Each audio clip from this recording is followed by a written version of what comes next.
We are going to do some collision, so it's collision time. In the game loop, let me scroll down to the game loop. Oh, nope, let's look at check collision first. So we're going to look for a collision between two rectangles. There's built-in method collide rect built into PyGame. We don't have to do a bunch of fancy measuring or anything like that.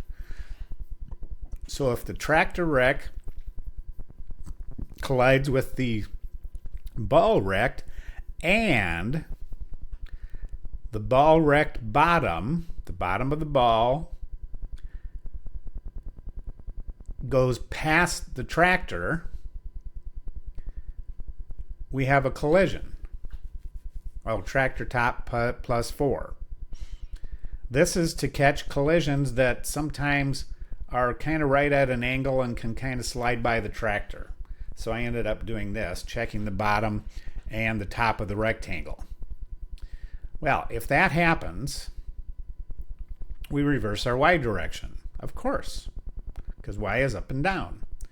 Oh, but we want to change our x direction randomly. We don't want anybody to know which direction we're going. So if the direction is 0, we change. If it's not, we keep going.